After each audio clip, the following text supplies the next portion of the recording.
Assembly సమావేశాల్లో వివేకా హత్య గురించి ప్రస్తావించారు సీఎం చంద్రబాబు. వివేకా గుండెపోటుతో చనిపోయారని నమ్మించే ప్రయత్నం చేశారన్నారు.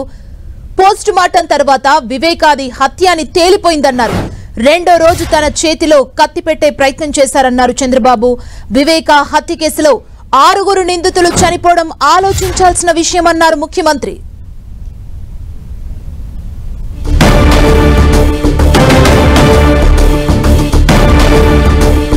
అసెంబ్లీ సమావేశాల్లో వివేకా హత్య గురించి ప్రస్తావించారు సీఎం చంద్రబాబు.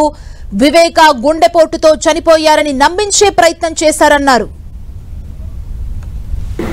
2019లో వివేకానంద రెడ్డి మర్డర్ జరిగింది.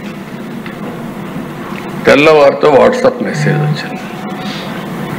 మెసేజ్ ఏమని, వివేకానంద రెడ్డి గుండెపోటుతో చనిపోయాడు.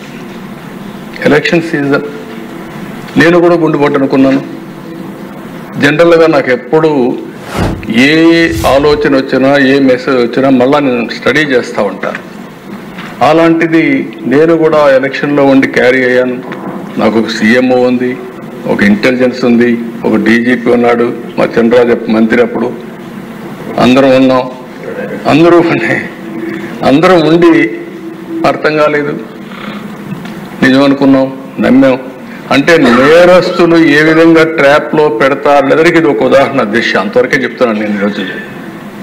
అది అయిన తర్వాత మధ్యాహ్నాలకి బిల్డప్ అయింది. సునీత గారు అడిగారు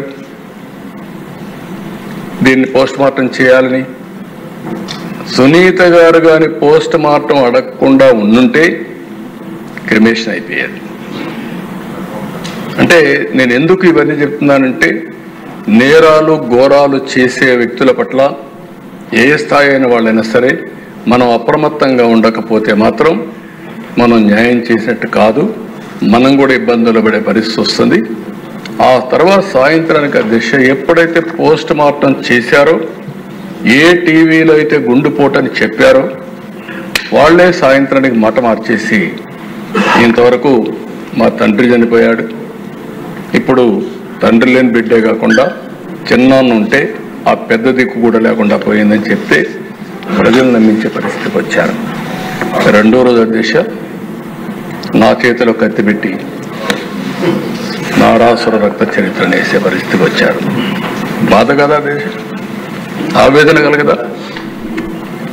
ఏంటి ఇలాంటి అరాచకాలు చేసి కూడా రాజకీయాలు చేయగలుగుతామనే ధీమా నా జీవితంలో ఒకటే చెప్తాను దశ.